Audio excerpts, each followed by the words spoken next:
बिस्मिल्लाहिर्रहमानिर्रहीम। अस्सलाम वालेकुम व्यूवर्स, मैं हूं एडवोकेट एहसन कुरैशी।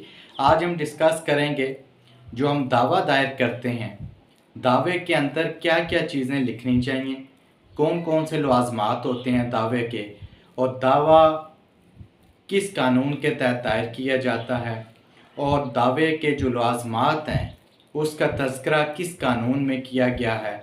अगर वो लवाज़मात पूरे ना किए गए हों तो फिर उसका असर क्या हो सकता है, इसके ऊपर आज हम डिस्कस करेंगे। और ये डिस्कस करेंगे कि क्या क्या चीज़ें दावे के अंदर लिखना ज़रूरी हैं। इस वाले से जो रेलिवेंट लॉ है सीपीसी का आर्डर 7, उसको आज हम डिस्कस करेंगे। आर्डर 7 जो है वो प्लेंट से रिलेटेड है, यानी कि दावा से रिलेटेड है कि दावा कैसे लिखना चाहिए, उसके अंदर क्या क्या होना चाहिए, वो सारा के सारा आर्डर 7 में लिखा गया। इससे पहले कि मैं अपनी वीडियो का बाकायदा आगाज़ करूं, आपसे गुजारिश है अगर आप मेरे चैनल पर नए हैं तो इस चैनल को सब्सक्राइब कर लें और इस वीडियो को ज़्यादा से ज़्यादा लोगों तक शेयर करें ताकि ये मालूमाती वीडियो ज़्यादा से ज़्यादा लोगों तक पहुँचाई जा सके। आर्डर 7 जो प्लेंट से रिलेटेड है, दावे से रिलेटेड है, उसका रूल 1, उसके अंदर लिखा हुआ है रूल 1 में कि जो दावा है उसके पर्टिकुलर दर्ज झैल होने चाहिए।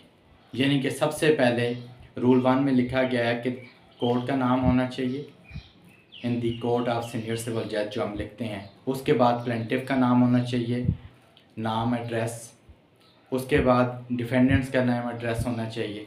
उसके बाद जो टाइटल है केस का, suit for recovery of money है, सूट फॉर डिक्लेरेशन है, जो भी वो होना चाहिए। उसके बाद ब्रीफ फैक्ट्स होने चाहिए, वो फैक्ट्स जिन पर आपका केस रिलाई कर रहा होता है, जिस पर आपका मौक़िफ़ रिलाई कर रहा होता है, आपका मौक़िफ़ होना चाहिए, ब्रीफ हिस्ट्री होनी चाहिए उसकी, फैक्ट्स। उसके बाद काज़ ऑफ एक्शन आप लिखेंगे कि काज़ ऑफ एक्शन आपका कब और कैसे पैदा हुआ। फिर उसके बाद आप लिखेंगे कि जो जुरिस्डिक्शन ऑफ द कोर्ट है वो उसका तज़किरा करेंगे। फिर उसके बाद आप value of the subject matter valuation करेंगे for the purpose of jurisdiction and court fees. फिर उसके बाद प्रेयर है वो आप लिखेंगे। उसके बाद वेरिफिकेशन है वो आप उसके अंदर देंगे। ये सारे इंग्रेडिएंट्स हैं जो आपने पूरे करने लाजमी हैं। यानी कि आप प्रेयर अगर नहीं करते तो आप क्लेम क्या कर रहे हैं, प्रेयर के बगैर दावा अधूरा है। वेरिफिकेशन अगर नहीं करते तो वेरिफिकेशन की वजह से भी जज उसको डिसमिस कर सकता है, उसको वापस कर सकता है, उसको इंटरटेन नहीं करेगा। ठीक है, काज ऑफ एक्शन आप डिस्क्लोज़ नहीं करते तो उसकी वजह से आप अगर कोई ब्रीफ फैक्ट्स नहीं लिखते जिससे यही ना पता चल रहा हो कि आपका क्लेम क्या है, तो जज उसको कैसे आगे डिसाइड करेगा, उसको कैसे प्रोसीड करेगा। सो ये इंग्रेडिएंट्स हैं जो ज़रूरी करना उसके अंदर लिखना ज़रूरी है।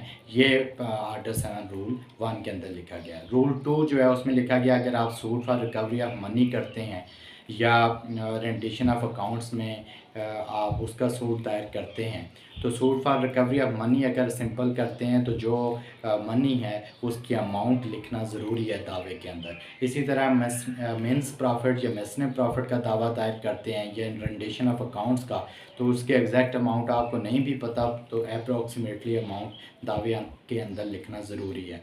रूल 3 कहता है कि अगर आप सूट फॉर पोजेसन या किसी इमूवेबल प्रॉपर्टी के वाले मकान या प्लाट के वाले से अगर आप केस दायर करते हैं तो उस प्रॉपर्टी की डिस्क्रिप्शन प्लांट के अंदर यानी लिखना ज़रूरी है कि कौन सा मौज़ा है, कौन सा खेवट है, खतूनी है, खसरा, वो लिखना ज़रूरी है। इसके अलावा अगर हदूद अरबा है तो वो भी लिखना प्लांट में ज़रूरी है। इसके अलावा वो कहते हैं कि अगर जो प्लेंटिफ है उसने जो केस दायर किया है तो रूल 5 में ये लिखा गया है कि वो जो उसने दावा दायर किया है डिफेंडेंट के ख़िलाफ़ तो वो लिखेगा कि उस डिफेंडेंट का इस सब्जेक्ट मैटर से ताल्लुक़ है और वो उस प्रॉपर्टी में जिसके हवाले से केस दायर किया गया है डिफेंडेंट इंटरेस्टेड है या क्लेम करता है, लिहाजा उसको बुलाया जाए और उसके जो प्लेंटिफ है जिसने केस दायर किया है उसका जो क्लेम है उसके हवाले से उसका जवाब लिया जाए। ऐसा नहीं हो सकता कि डिफेंडेंट जिसको आप पार्टी बना रहे हो उससे आपका लेना देना ही कुछ ना हो, आप खामखा उसको पार्टी बना दें। ऐसा नहीं हो सकता। प्लान के अंदर ये लिखना ज़रूरी है कि आप इस बंदे को पार्टी क्यों बना रहे हैं, इससे आपका क्या ग्रीवियंस है वो लिखना ज़रूरी है। इसके अलावा आप अगर एक टाइम पीरियड है, रूल 6 में लिखा गया है, आर्डर 7 रूल 6 में कि एक्सपायरेशन जो एक्सपायरी ऑफ टाइम है जिनकी लिमिटेशन है, एक केस दायर करने की 3 साल की लिमिटेशन है, आप 4 से 3 साल बाद आते हैं अदालत में तो वो वजह भी लिखेंगे कि आप 3 साल बाद किस ग्राउंड पर केस दायर कर सकते हैं, उसकी वजह लिखेंगे कि इतने डिले की क्या वजह है, वो भी रीज़न्स आप उसके अंदर लिखेंगे। इसी तरह जो रूल 7 है उसके अंदर प्रेयर का लिखा गया है कि जनाब आप जो प्रेयर है चाहे वो सिंपली प्रेयर हो दावे की, या सिंपल रिलीफ मांग रहे हो या अल्टरनेटिव रिलीफ मांग रहे हो, हर दो सूरतों में वाज़ेह अंदाज में रिलीफ का ज़िक्र होना ज़रूरी है। ये जो आर्डर 7 रूल 7 के अंदर लिखा गया है।